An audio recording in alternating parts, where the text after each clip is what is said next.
And hello and welcome to the Hispanic Patriot Podcast, everybody. A weekly podcast broadcast live from a secret undisclosed location right in the heart of the state of Colorado, our great state and home. We are proud to welcome our many new subscribers to the channel. And without further ado, we will present to you all our fearless patron, Hugo Chavez Ray. Where is Hugo today? Where is Hugo today? Oh! That's right, everybody. I have a big announcement. Right now, Hugo is actually on the front lines in Denver right now. He, as you all are aware from our last week's show's announcement, Hugo has been made vice chair of Denver County Republicans. We want to give him a tremendous congratulations. We're very, very happy for that. And we also have some great news from El Paso County that we will share with you later. But right now, Hugo is a little indisposed right now. So we will be running the show all by ourselves. Nick the Millennial will be running the house. Dad is not here. So we have, as you can see, the pool to ourselves. It is all us today, everybody. We've got a lot of show for you today. So without further ado, welcome all Hispanic Patriots. So we have had a big time in Colorado recently. We have the Republican reorganizational meetings in which we see who is going to be the new officers of the Republican Party. And at least here in El Paso County, we're very happy with the results. And we'll be discussing more with you guys. But first, we have some national news to get to. So we all know that the Super Bowl had taken place. Me personally, I prefer the blood sport of European soccer, where thousands of years of medieval rivalries, come onto the field and make themselves known. But of course, here in America, it is all about the football. Will always be about the football. And whoever you liked, whoever you were supporting, we hope you had a good time of it. But who else was at the Super Bowl this year? Who else was here? Our newest president, Donald J. Trump. We're very happy with that. And we might have a video for you all, actually. We do a video for you all of Trump having a great reception with police and military veterans, shaking hands with the football players. Let's see how that was, shall we? We can get that up for you.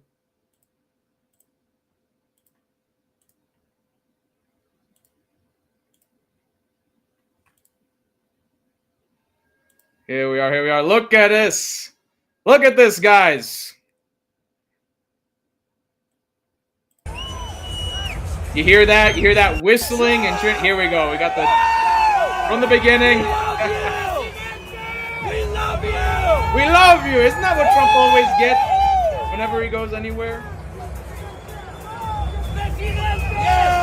Look at that. Taking the time. Taking hands with veterans. With police. Look at that, guys. Right there, strong handshake right there. Yes. Yeah. We got the fist. We got the fist from the president. Ah, very nice, huh? Come on. Presidente. A little Spanish there we heard? Maybe. Well, isn't that awesome, guys? We have a president we can actually respect again. Isn't that fantastic? We have a president that respects American traditions, that has the stamina to go onto a football field without, shuffling about. It's great to have a president that doesn't look like he needs a walker to get around, Well, so Trump's America. Going strong. We're very, very happy with the results. We're very, very happy with having a country that we can be proud of. It really feels new, doesn't it, everybody? It feels that America really has fundamentally went through something transformative. And it's with the same president that we had 8 years ago. That should tell everybody, none of us, including President Trump, are the same people that we were in 2016.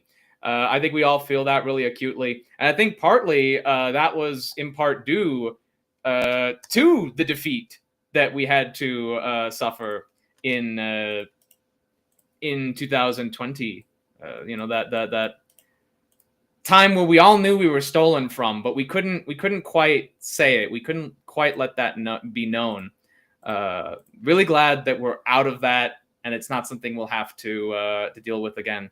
But we also do have more.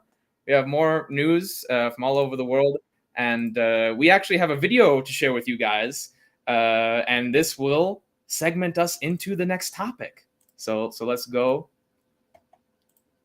And this is a video from Mr. Glenn Beck. I remember watching this guy, really, really early on in my life, and he was out, had the Blaze, and I'm pretty sure he still does. I'm not quite sure what Glenn Beck is up to these days. But, if you go back and look at some of his old stuff, it is more relevant now than it ever has been. So let's take a listen to what Mr. Glenn Beck said back then and see how relevant it is today. Al-Qaeda leader, and they are in a USAID tent. Look who signed the check for the initial $200,000 payment to the Islamic Relief Agency, the United States Agency for International Development. The more you look into USAID, the more shocked you will become. USAID was running a top-secret espionage program to undermine Cuba and push people to dissent. Now, let me show you how much money we're talking about. It included a $1 billion sovereign loan guarantee, $320 million in general assistance. So where else beside the NIH has money been coming from? By far, the largest donors are from USAID and the Department of Defense. Judicial Watch found that the U.S. State Department and USAID had been giving millions to the Macedonian arm of George Soros's Open Society Foundation. What for? To train youth movements. So USAID, and those are always, they're known by anybody who pays attention as CIA fronts. This is, the USAID comes into a country, they start doing things, and next thing you know, we've got a revolution on our hands because that's the... And Glenn Beck was saying those things all the way back in those years that you saw headed in all the beginning of those videos. And it just goes to show, so anyone who doesn't know, there's been so much hubbub about USAID, about what is the formal name of USAID or USAID is the United States Agency for International Development. And this is the mechanism that actually administers civilian foreign aid and developmental assistance. Now, it should be said very, very, very clearly here. USAID does not deal with military assistance. So anything we're doing with Taiwan, anything we're doing militarily with Ukraine, anything we're doing to support legitimate governments all over the world against terrorism, often funded from our enemies in Iran and China and Russia, those are not touched. So any media scuttlebutt, any media lies that have said, oh, Trump shut down military aid, total lies. Don't let anybody fool you with that. USAID is specifically civilian foreign aid. And it has some very wacky, and I mean wacky, like drinking Whack-A-Zaid from a clown shoe type, like, why are we spending money on this? And we actually had one of our own intrepid Republicans, Representative Nancy Mace from South Carolina. Love you, Carolinas. Anyone out there? She actually challenged some of this stuff. And in the course of this video that we're about to show you, you will hear the utterly ridiculous things that we are spending money on. And it ends now. It's ending with DOGE. It's ending with other forms of audits that the Trump administration is going to be is currently performing. They are, as far as we know, presently in the discovery phase of, they're just raking right now, essentially. They're just raking up the leaves before they can be, properly cataloged and burned, I guess you could say.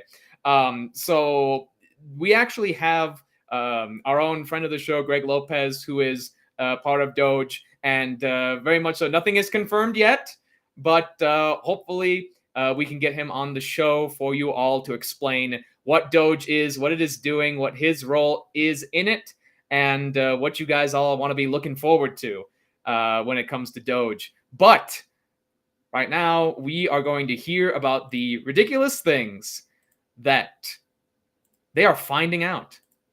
So there was a hearing recently on government oversight, and we will play. We'll skip around a little bit, but I want you to hear these fine Republicans right here taking apart the silliness of USDA. Chair recognizes Ms. Mace from South Carolina for 5 minutes. Thank you, Mr. Chairman. There's been a lot of pearl clutching over the last several days Always from a my lot of colleagues that. across the aisle on Donald Trump, Secretary Rubio, the Department of Government Efficiency's plan to reorganize the U.S. Agency for International Development, or as we all now know, USAID. They're screaming about Elon Musk over there, but hey, George Soros and his boy are okay.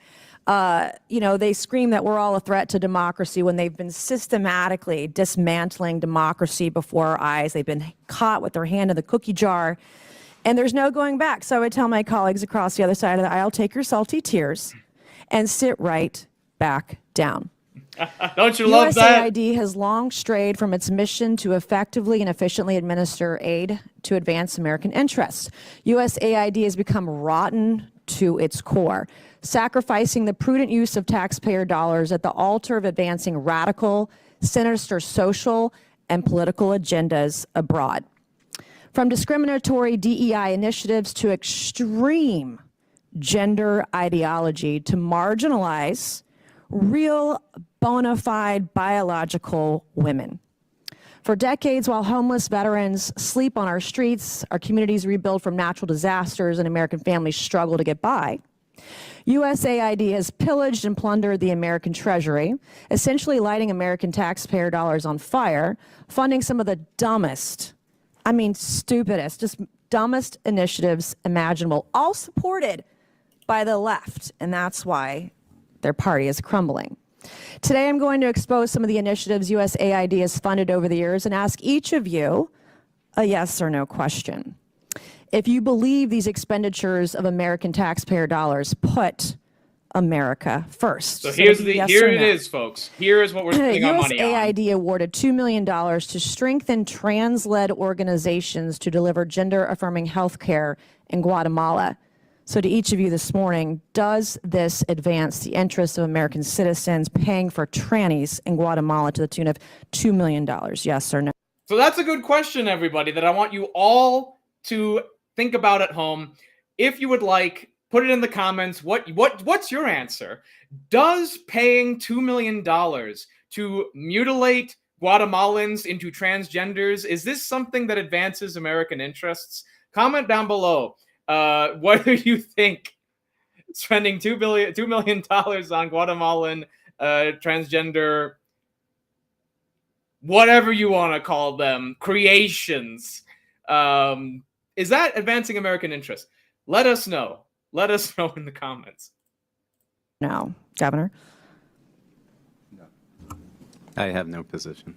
Of course you don't. Okay, USAID awarded over $750,000 to fund alleviating loneliness among migrant garment workers in India. Those lonely Does this Indians. advance America's interests, Governor? No. Of course it does, right? No, it doesn't. I have no position. But this guy has no position. USAID awarded $1.5 million for providing a gender-sensitive response to migration at the Venezuelan border. Does this advance America's interests, Governor? No. No. I have no position. He has no position. Does this advance the interest? Okay, so USAID awarded $4.3 million on October 1st, 2023 to a group to fund comprehensive health services for men having sex with other men in South Africa. Does this advance the interests of American citizens, Governor? Oh my, No. No.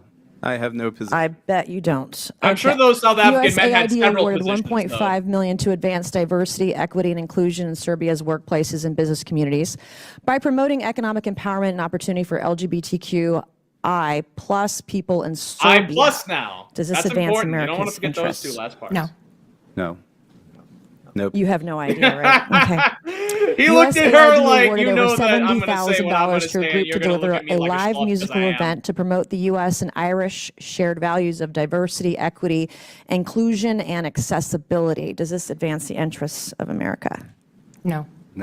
No position. No position. Amazing. No position or no clue. Okay, USAID awarded $1.5 million to fund Well-deserved. strengthening community support structures to upscale LGBT rights advocacy in Jamaica.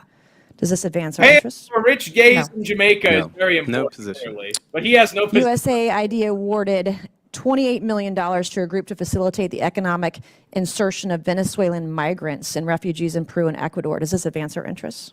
No. That's us spending money to No put those position. guys in other countries, not just our own. Okay, USAID awarded $17.5 million to fund voluntary medical male circumcision overseas. Does this advance America's interests? Voluntary male circumcision is No very position. important. I to don't know what American circumcision interests, overseas has to do with America First right? No, it really either. isn't, right? I mean, USAID awarded nearly $150,000 to fund HIV prevention services targeting men who have sex with men and transgender. Does this advance America's interests? No.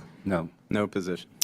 Yeah, unfortunately, I'm limited to 5 minutes, but these are the programs Democrats she are could've so gone on for desperate to longer save. Our is her foreign main assistance point here. system is badly broken, and this ends now. Thank you, Mr. Chairman, and I yield back.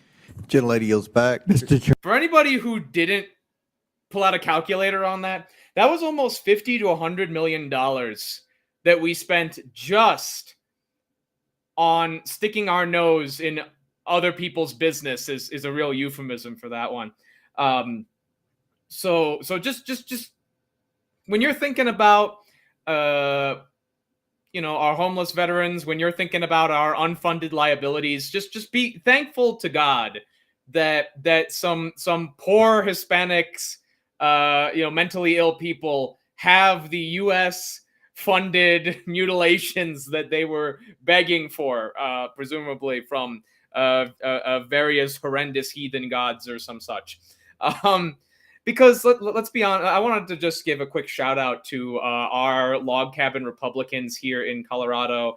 They do a lot of great work, gays against groomers and all these sorts of things. When we have to make something very clear as Republicans, especially to Democrats who want to who cast us as bad actors. The Republican Party has really never had any problem with the what can be described now as the normal queer community, the LGNBs of the T's. These people are just sexually neurodivergent. These T's and everybody else over here have some kind of a fixation with their physicality, and that has literally nothing to do with whether you love someone that you're physically not supposed to. Evolutionarily, the parts don't work out. That's almost completely normal, right? Like, who bats an eye at LG and Bs these days? It's the rest of the questionable addition to this community that everyone has had the problems with. And so you're going to see this because from my own personal experience, I've had no problem. I've actually worked politically with gay straight alliances in high school and college. And this was before the huge addition of transgender ideology into the whole structure. So you're going to see right now what the addition does in terms of discourse, because it's always this exact outcome. You're going to see what I mean in just a minute. Chairman, parliamentary inquiry. Parliamentary inquiry. The gentlelady has used a phrase Not a that phrase. is considered a slur in Not a the slur. LGBTQ community and the transgender community. And let me please finish without interruption. And Tranny. I don't really care. You want penises in women's bathrooms, and I'm not Look going to at- have it. Look at his No, crew thank in the you. back. It's Chairman, disgusting. Let the gentleman state his parliamentary inquiry. to me, a slur is a slur. And here in the committee, a level of decorum requires us to try consciously to avoid slurs. A slur is You love, just just heard like the gentlelady love is love, actually man. actively, robustly repeat it.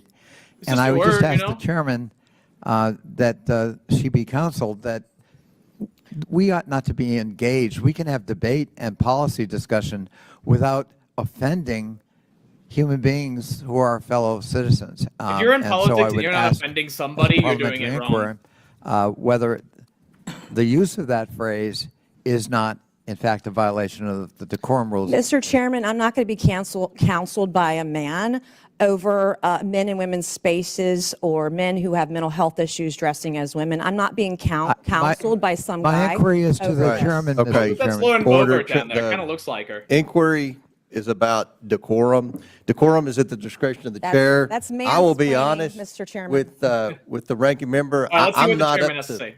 up to date on my politically correct LGBTQ terminology. We'll look into that and get back with you on that. I don't know what's offensive and what's not. I don't know much about pronouns or I appreciate that, Mr. offensive Chairman. terms. in Mr. that Chairman, we don't have to community. anymore. So I thank the chair for his willingness to. Oh my goodness, what a brilliant bit of politicking that was, honestly, because honestly, the chairman was great, obviously, with all that. The response of just I don't really know, to be honest. There's just these newfangled LGBTR teen 50s. You can't. They don't grease like they used to. You got to use WD-40. Just some kind of response to give the impression. This isn't the same culture, man. Like where we come from in working class America, in rural America, in urban rough spot America, we ain't got time for your pronouns and your various ideological stuff. It just doesn't earn us any money, doesn't help pay the bills, it doesn't make any food, it doesn't improve the quality of life for the vast majority of people in any capacity. So why should we care about it? And I will say, Nancy Mace, great job.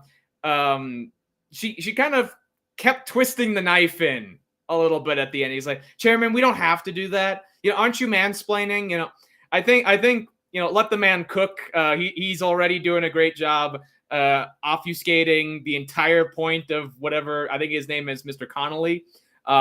He's doing a great job obfuscating whatever Mr. Connolly is saying. The chairman was. So I think that this tag team we got going of good old boys and Spitfire women and just tough knightly dudes, these are things that the Republican Party can win on. If we go into meetings like that, if we go into hearings like that, we're ready for you. We're gonna spread our culture. We're not gonna worry about yours. We're not gonna be oppressed by whatever you want to be doing with us. That is over. Nancy Mace was 100% right about that. Those days are over. We are never going back. We are never going back to being scared about being called racist or sexist. You notice that already is kind of gone. Nobody can shut somebody up just by calling them a racist anymore these days. And it should have never happened.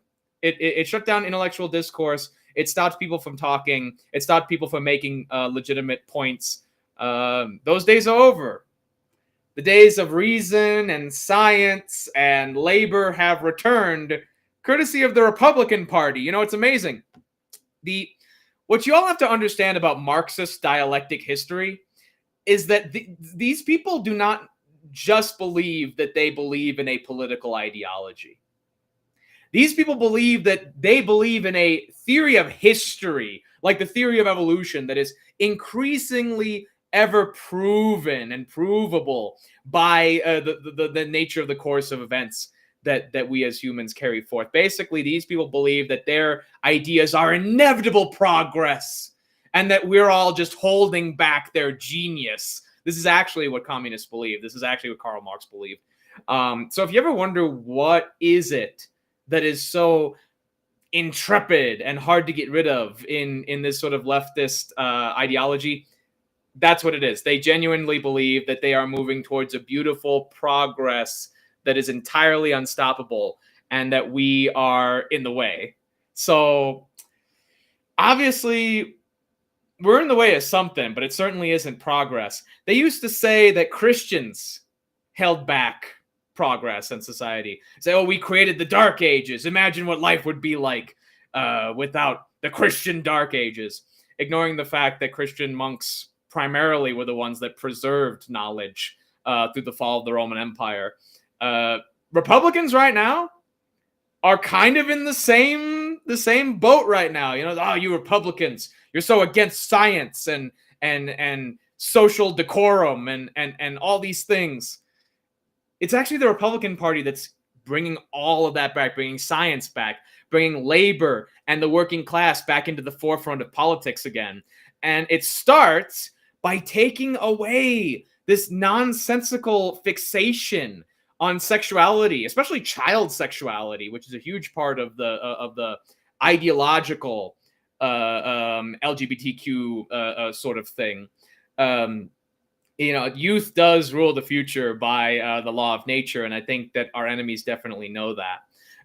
Republican Party also is starting to become aware of that in huge strides and fast, and we will be discussing that when we talk about the El Paso County reorganizational meeting and the amazing showing that we saw from young people, including a run for chair. So why do we need to get rid of this? Are we just mean? Do we just not want to give them a platform? No. Let me tell you what it actually is.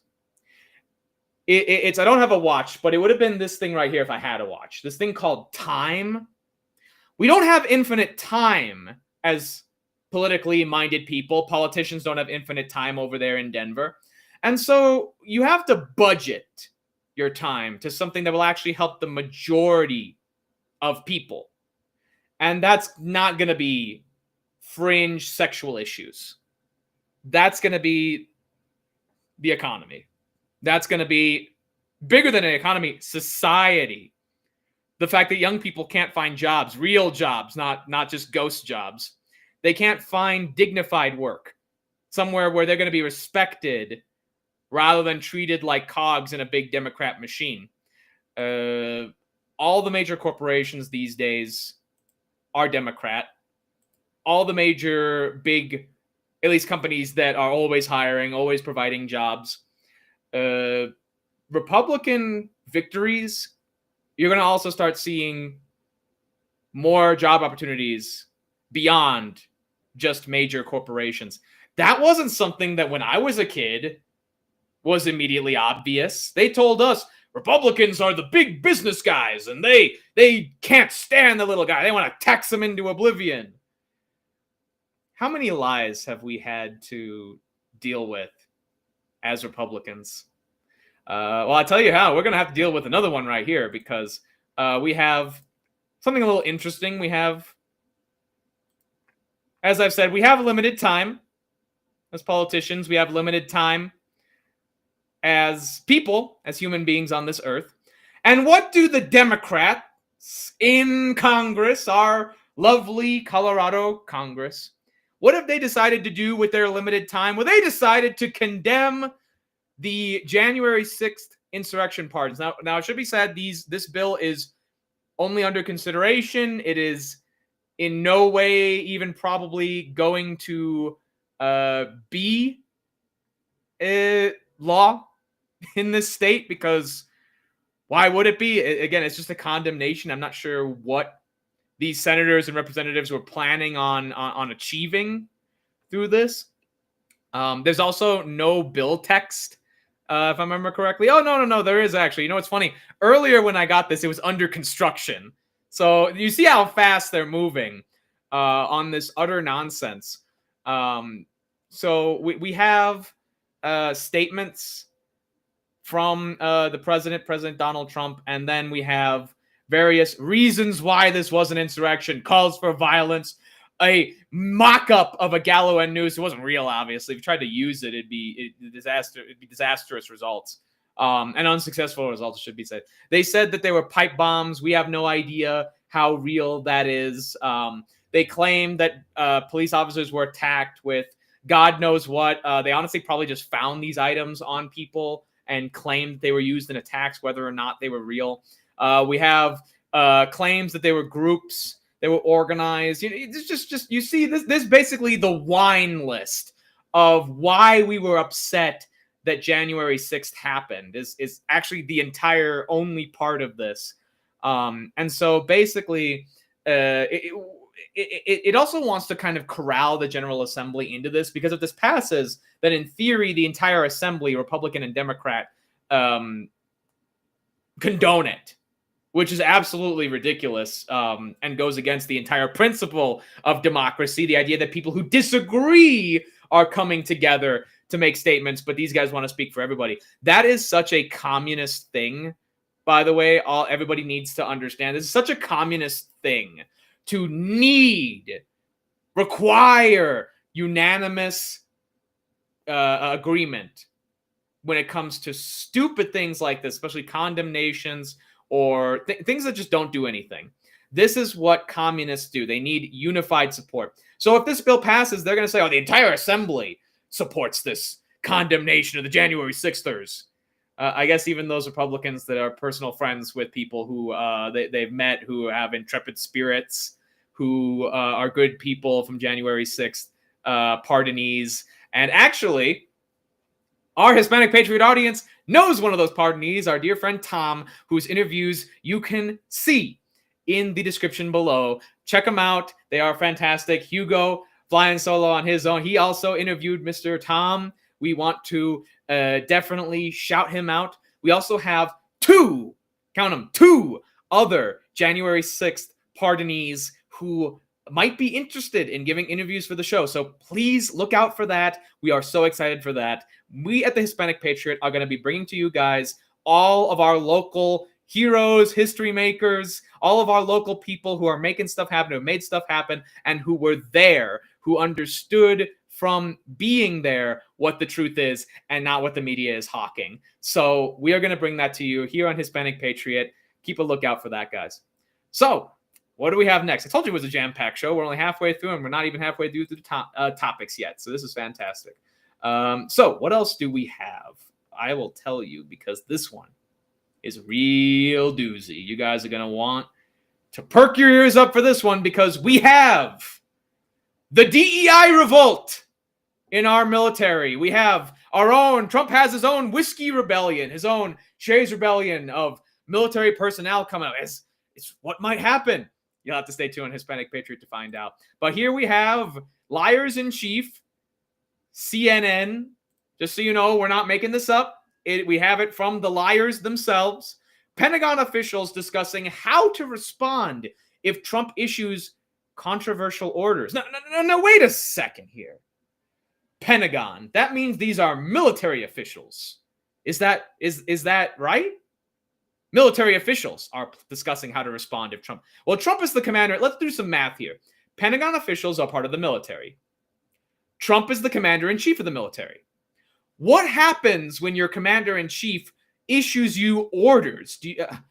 I think that you follow those orders, do you not? Do you not follow the orders? And that's the only... What is there to be discussed about the orders given to you by your commander-in-chief? So what is this really? Because my understanding is, if I was part of the military and I had to have a discussion on whether or not to obey orders, perhaps in less civilized times, one might say, the immediate discussion had by those who gave me orders that I was now discussing with others on how to follow, rather than just following them, the immediate reaction, the response would be to drop suddenly and sort of swing there, would probably be or more likely, put up against a nice wall with some sort of board or something nice, maybe colorful piece of fabric would be placed into my hands, and a nice priest would help me move on to the next world. That's what usually happens when soldiers in less civilized times refuse to follow orders from their commanders. I don't know. I mean, that's what I understand. You don't follow orders, and bad things can happen to you. But thank God we live in enlightened times where generals and officials can discuss whether they will follow orders from their commander-in-chief rather than doing so. We are living in very crazy times, folks. Very, very, very crazy times where Pentagon officials are even doing this. I have an idea. Because we live in more civilized times, and short drops and sudden stops and pretty little fabrics over, beautiful brick walls. Since we don't do that anymore, I have a better idea for these officials. They can leave their stars and hats at the door as they leave the Pentagon. And we haven't even gotten to the article yet, but that's going to be our position. We have our fearless patron, Hugo Chavez-Ray, who was an Air Force veteran. I wish he was on the show right now to give us his opinion here, because I cannot imagine it would be very friendly towards these officials. So what are they doing? So this is in response to a claim to Trump to want to clear out corrupt actors. Now, amazing how these people who want to have discussions over following orders, they do so in the fear that they might be rooted out as corrupt actors. Actions that make you look guilty. Am I right, folks? But so this is what's going on here. As it says here, even says troops are compelled by law to disobey unlawful orders. But the question is, what happens then? Do we see resignations? Or would they be viewed that as abandoning their people? So this is CNN's poetic BSing effectively of this insurrection. I mean, this is actually an insurrection. I mean, frankly, screw January 6th in terms of insurrections. This is a real insurrection by people in command of armies, in commands of soldiers. And they want to claim that the reformation of the military is unlawful. What are you guys, janissaries? For those who don't know, the Ottoman Empire, the ISIS of their day, really, would kidnap Christian children and turn them into eunuchs and make them into slave soldiers. So if you think about it, Trump is facing his own eunuch janissary revolt right this second. I guess you can call it the DEI revolt. Druggies, emasculators, and ignoramuses, I guess is what you could say. Because that's what we have here. It's really what we have here. It's absolutely absurd. And like I said, is that if it doesn't lead to resignations, what does this lead to? I mean, it literally can only lead to effectively mutiny, effectively rebellion. These people are playing a very dangerous game. And it'd be my recommendation that they stop playing it. As Trump even called these people the enemies within. There's a reason that the president takes an oath to defend the Constitution from enemies foreign and domestic. Between an enemy and a traitor, you let the traitors have it first. Because the traitors, you have no idea what they're about. All you know is that they're pretending to be your friends. An enemy can be respected. King Baldwin of Jerusalem had a respect for the Muslim general Saladin. And this is constant. This is not just one-off. Constant in history for enemies to respect each other. Never, never, never, never will you ever have people respect their traitors. All right? Judas had to give his 30 pieces of silver up, and we all know what he did. From the grief of betraying his Lord and Savior. And that didn't stop Jesus from allowing Judas to go to hell. Christ could have forgave him, but he did not. And it goes to show that treason is one of those crimes that is really unforgivable, because it shows a part of the human soul that can never be trusted again. So this is also why you see local political fights that involve treason, people betraying trust. This is so common for people to destroy their political careers, destroy their character, destroy their reputation by betraying one group or another, using one group and then piggybacking to a more powerful group. I think that this is exactly what happened with the LGBT ideology to begin with. I think you're going to start to see less people gravitate toward this very radicalized, very militarized ideology. And it starts here. It starts right here. Something that John Kelly, that person who maybe shouldn't have been a general, maybe we'll just put it that way, basically said that Trump fit a general's definition of fascism. That, oh, he wants generals like Hitler had, loyal generals. You mean the kind of generals that tried to blow Hitler up? Like numerous times, like Hitler's generals were trying to kill him like the entire time. Stalin's generals would have been a more accurate comparison because Stalin's generals actually were murdered off. Chukashev, Rokossovsky had his teeth bashed in. That I might even be mixing that up with Ivan Konyev because it's just so many of these guys had legal troubles before they were brought back in as generals. And totally loyal to Stalin. Stalin would put loyal generals in charge, let them fail completely, and then get rid of them. So I have no idea what the hell John Kelly, clearly not a student of history, is talking about. Oh yeah, Hitler's loyal generals. It's ridiculous. And if you want to talk about Italian generals, loyal fascist generals, that's cute. That's funny. Italian fascist generals were the people who overthrew Benito Mussolini. So this is already just pure ignorance, pure stupidity. The rest of the article basically is trying to get some sort of win in regards to this little DEI revolt, basically by complaining about Trump and talking about how he doesn't actually have any ability to give orders to Pentagon officials. It's really silly, but hey, why should CNN know anything more about the military than General John Kelly does?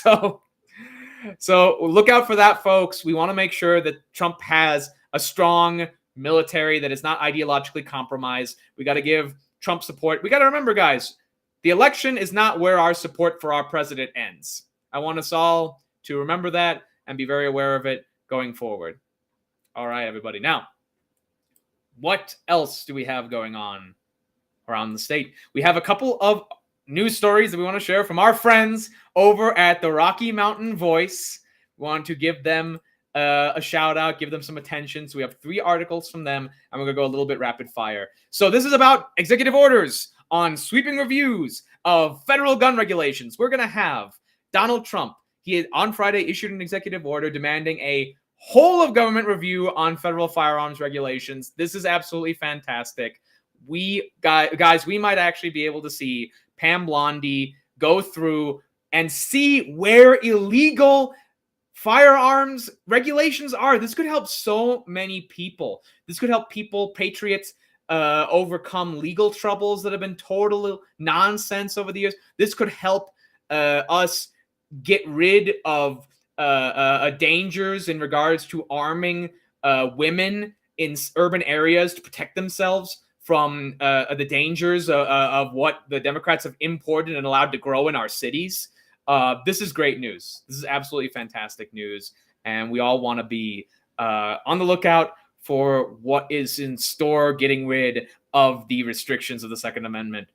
Now we get to move to local news, everybody. And we start with our dear friend Tina Peters, who is argues her actions were protected by the Supremacy Clause. So first of all, all Hispanic Patriots, I want us to pray for Tina Peters. As we can see here, she's pale. She has lost weight. She is obviously suffering from fatigue, and it is hard. We need her to honestly no longer be incarcerated. We need her to be free. That is what we need.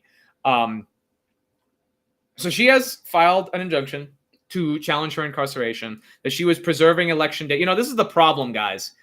Those who fought and put their necks on the line for election integrity, these people had no protection.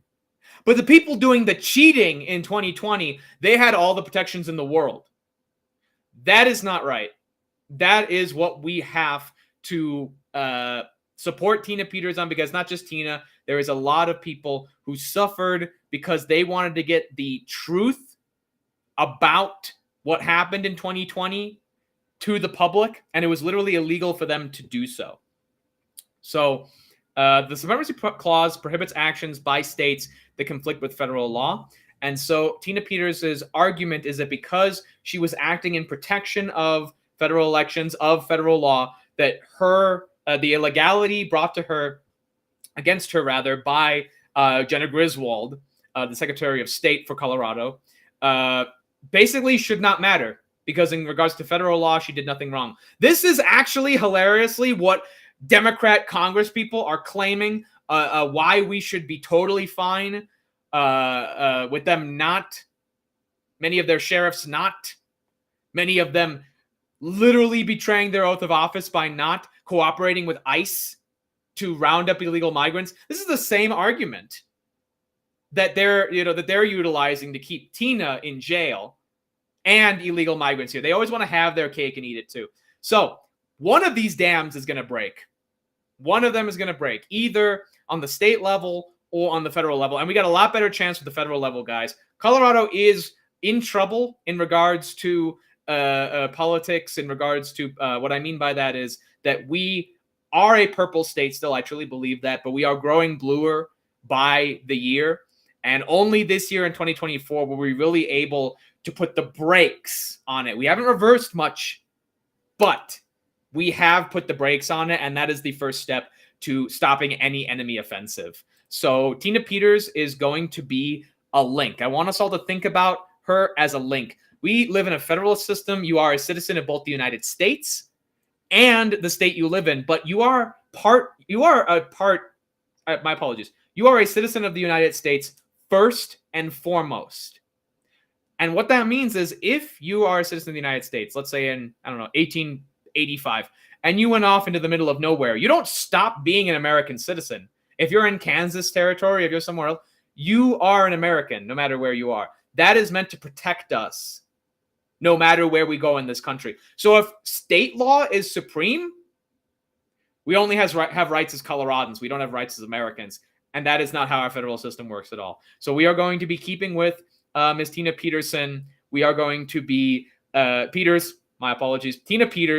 We are going to be keeping an eye on what's happening with her, supporting her, and hoping to God that she can be released from jail as soon as we can. All articles that we used will be available in our description below, so check it out. And also, drop us a like, drop us a comment, drop us a visit to our website, which will also be in the forecast very soon. And you can see on the bottom left of your screen, that is our website, HispanicPatriot.com. And if you are so inclined to drop us a donation, you guys can continue to see the improvement of our sound and our lighting and everything that we are doing for you guys. We've said before that we wanted to get out to you guys as soon as we could, regardless of the state we were in, and so that you guys could watch us grow and develop and get better together. That is what I want all of us to experience. I don't want everyone to come in, where everyone's all successful and everything. I want us to be together through the uphill, because it means that we become a solid cadre when we gather far, far more people to our cause. And we will be gathering a lot more people to our cause going forward. So what do I mean by that? What am I getting towards? This is the big portion of the show, everybody. The El Paso and Colorado reorganizations. We will be discussing that right now. And here we have more from the Rocky Mountain Voice. We have our friend Richard Holtorf. We've had him on the show before. Hispanic gentleman who can speak Spanish, actually. We will have his interview in the description because you're not going to want to miss that. You're not going to want to miss that information about Mr. Holtorf. But the only constant in life is change, it is said. And from El Paso to Weld County, all of these counties, new party leadership has been put into motion. In Adams County, we had Gabe Evans and Lauren Boebert, both of whom we have interviewed here on the Hispanic Patriot. You will see that. You will see a lot of our work today, actually. A lot of the work we've been doing for you guys, we are referencing on the show. We are going to show it. We encourage everyone to look over our old catalog because it is still relevant today. So we have Laura Garcia, Pasco as the Adams County Republican chairwoman. And what she says is, let's win big together this cycle. We are all ready for that, for sure. And in Southern Colorado, we have Mr. Ken Davis for the chair of our own El Paso County Republicans. Big shout out to him. We will be discussing everything in El Paso in just a minute. Western Colorado, we got Michael Perkovich in Ouray County. I'm hoping I'm pronouncing all that right. In Eastern Colorado Springs, we also have Richard Holtorf. He is the chair of Washington County Republicans. Very nice to him. Maybe we can get him for an interview in the coming weeks and months. We will see about that. Morgan County is reorganizing actually 2 days ago. So we don't have quite all the information for that quite yet, but we will be bringing it to you guys as other of these reorganization meetings come along, and we will be some of the first to give you up-to-date news when we have our big meetings coming up next month, including election for the new chair. So we also have along the Front Range, we have Douglas County, Robin Webb. Congratulations to him. Denver County, Elizabeth Tovado is the chair. And where is Hugo? I guess they were only mentioning chairs. We have our own Hugo Chavez Rey in Denver County. That is why he is not here right this moment, because he is taking his job very, very seriously, and we want to give a big shout out to him. So in Jefferson County, we have Richard White, Weld County, Hunter Rivera, and we will all have the El Paso County full list for you in just a moment, because not to, how do I say this? To be as humble as possible, I want to thank everybody in El Paso County for electing yours truly as a bonus member to the SBC this coming month. I am very excited to be bonus member, and I want to thank all 200 plus people who voted for me, because right now we have to share with you the results, courtesy of our own Raymond Garcia. So we have here the list of bonus members, people who have won their races, a lot of friends on this list. And we will be discussing what happened at the El Paso County meeting for our last several minutes of the show. So guys, I personally, I had to be there, right? I was running for bonus, and what was I going to do? Run by proxy? Can't do that. But we had for chair 5 people. 2 of them were the only ones who were really likely to win. And one of them, you see at the top of the list, Colby Zipperer. Big shout out to Colby of the Young Republicans. He is the leader of the Young Republicans in El Paso County. And there was so much interesting stuff going on from El Paso County, because Colby and Ken Davis were actually very heavily supported by some of the same people, and yet also by very different people.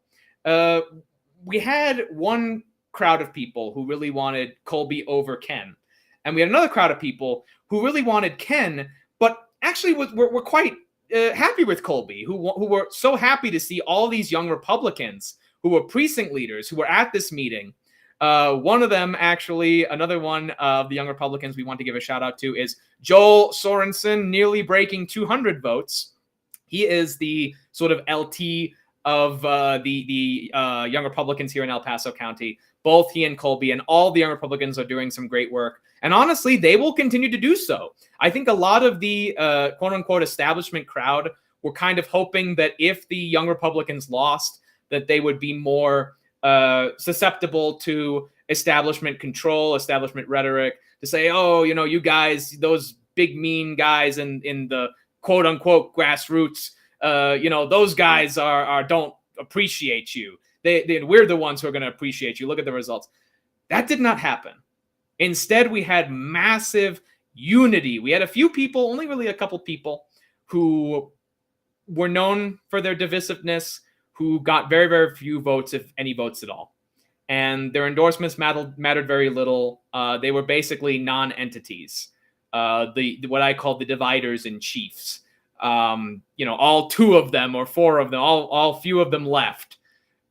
Because this reorganizational meeting at El Paso County really put a sock in the entire cause of division, the entire raison d'etre of the division. It really showed that the youth and the minority Republicans and those in the majority of Americans, all of these groups together, we had representatives from the log cabin Republicans. We had the Black community was a huge showing, massive support. And I will post the video that I made over there.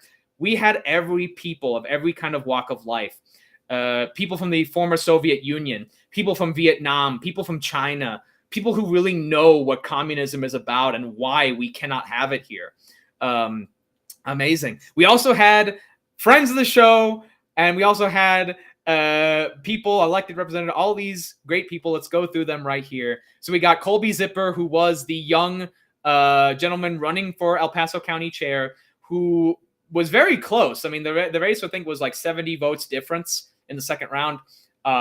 Really, really amazing stuff that these two got so high votes, and that Ken Davis actually shouted out Colby over here. And all the young Republicans said, we are ready to work together. We lost nothing from this election. We only gained. We gained young Republican support. We gained support in the Black community. Hispanic Republicans were there in force, showing out everything, including number 2 on the list, Ramon Garcia. Big, big shout out. Also want to be reminded, it was Ray Garcia who made the famous quote, for us Hispanics, if you like tacos, you're Hispanic enough for us. In Colorado, that is entirely Ray. I attributed it to Greg Lopez, but apparently, like all good dishes, there's contention on who created it first. Love it, love it.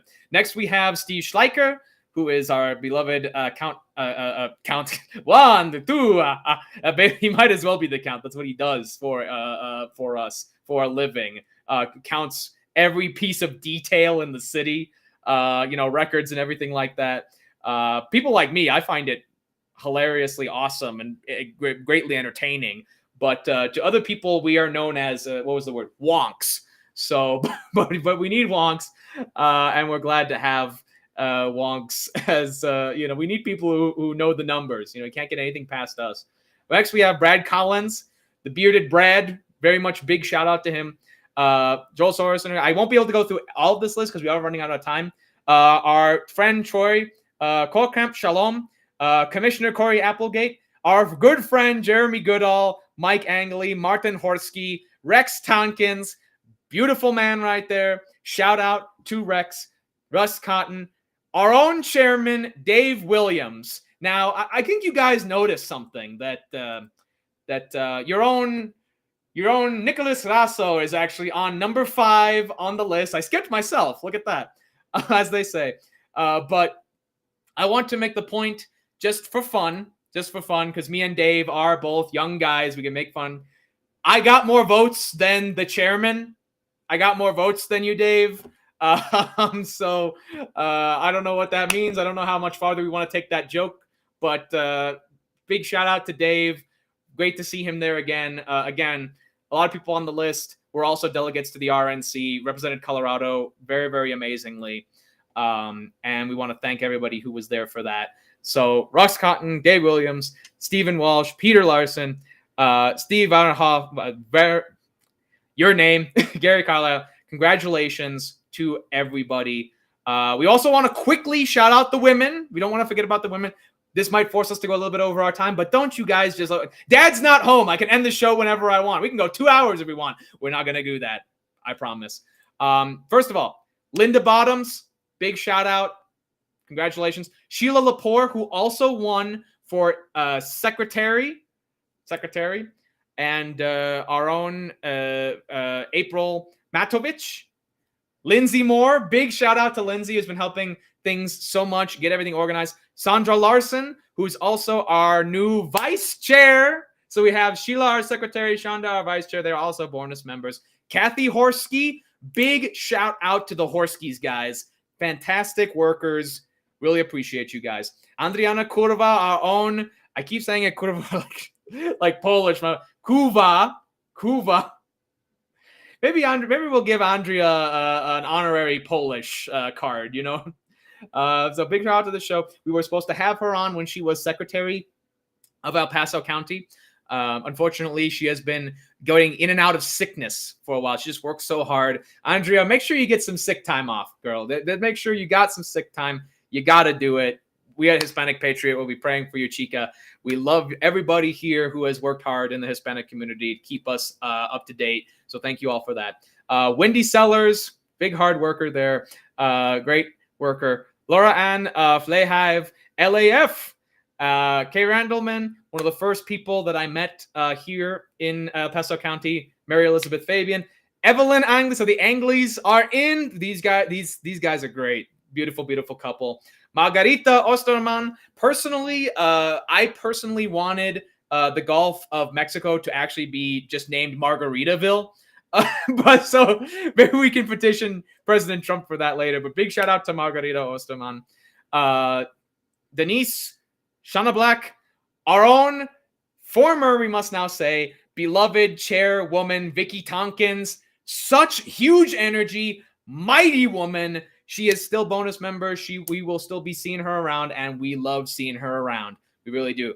Chloe Tiplett, Julian McMadden, and Christy Garofalo. There was also information that one of these people had dropped down, and that our own Darcy Schorner everyone has a different way to pronounce your last name when they first try it, Darcy. I am so sorry, but I also need water, and we're getting to the end of the show, so I hope you can forgive me for that. Our own Darcy, making it up there, who is also one of the presently only candidates for Republican Party chair. We will, at Hispanic Patriot Podcast, be bringing that to you guys. What is going on with that? What is going on with the chair race as it gets closer? But that is our bonus members. Congratulations to all the bonus members of El Paso County. We are so happy for all you guys, and we are so happy for all of the district and division chairs and vice chairs and secretaries. We really appreciate all of you guys who work so hard to deserve these officer positions. Again, I really don't know what to say about my own election. As you guys saw, I got the 5th most votes of anybody. And I was also we had lists of people, groups that wanted to support particular candidates. And I am proud to say that I was the only person that was on the list of sort of the two factions that you could, we can call them factions, but really they're just like left brain and right brain. Really they're the frontline troops and the home fronters, and we need both of them. And I was very happy and proud to be on the list of both. And I hope that I can continue to be a unifying force in El Paso County between generations, like between me and Hugo have, between areas of the city, between areas of the state, between Denver and Pueblo and Colorado Springs. That is what I really hope to do throughout my life here in El Paso County, is to bring people together and remind them of why they're all Republicans in the first place. And maybe the thing that we needed was just a person or two, anyone who wants to come join me in this, blessed peacemaking. Maybe everyone just needed somebody that someone could say, yeah, I don't know about some of those other people, but I like that guy. And the people that I don't know about or that I don't like too much, they like that guy too. So maybe we can all be friends.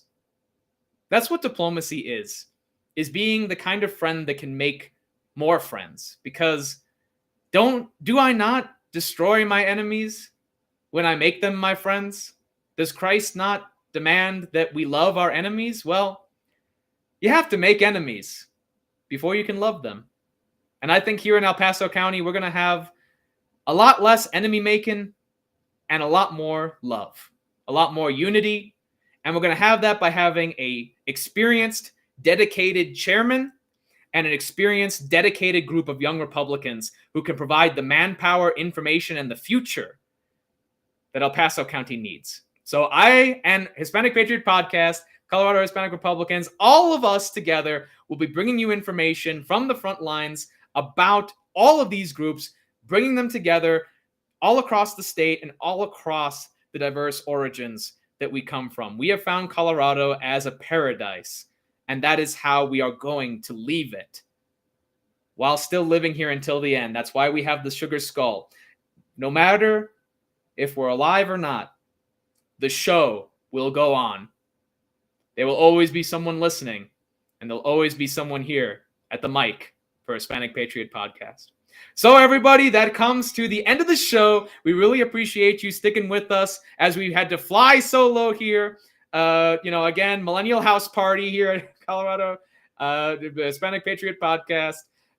Dad wasn't home. Big house party. You guys enjoyed the pool. You guys enjoyed having me here, I'm sure. But fret not, because Hugo will be back next week and every subsequent week. We have these meetings once a month, and we will see if this will impact future shows. It should not, but we will keep you guys informed. And be on the lookout for our upcoming content. We have more Hispanic Patriot plays with a special guest, Donald J. Trump. Any fans of medieval times?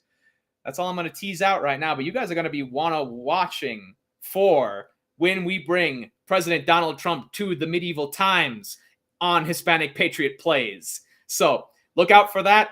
Look out for more interviews. We've also got the Millennial Minute coming up, which is a weekly series of shorts by yours truly. Hugo will be having his own version. I don't know what the catchy title will be, but I'm sure that he has one coming up.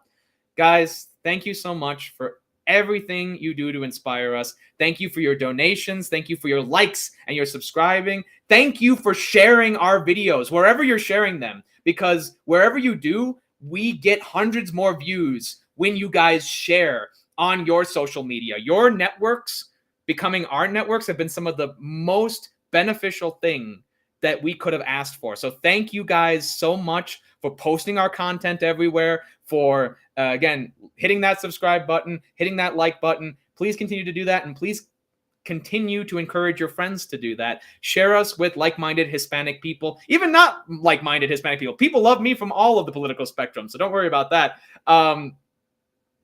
Put us out there, because you're putting yourselves out there when you do. We want to be your voice, and we will continue to be your voice. Again, until death and long after. That's us on the Hispanic Patriot Podcast, everybody. Thank you for tuning in. I believe the music is coming on.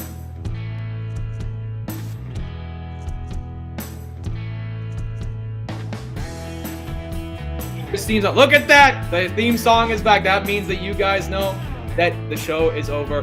But fret not, we will be giving you what Hugo was working on the front lines. We'll give you that information next show, along with all the other goodies that I've promised you guys. So, from us at the Hispanic Patriot Podcast, thank you for watching tonight. Signing off. God bless you, God bless Colorado, and God bless the United States of America. Take care, everybody.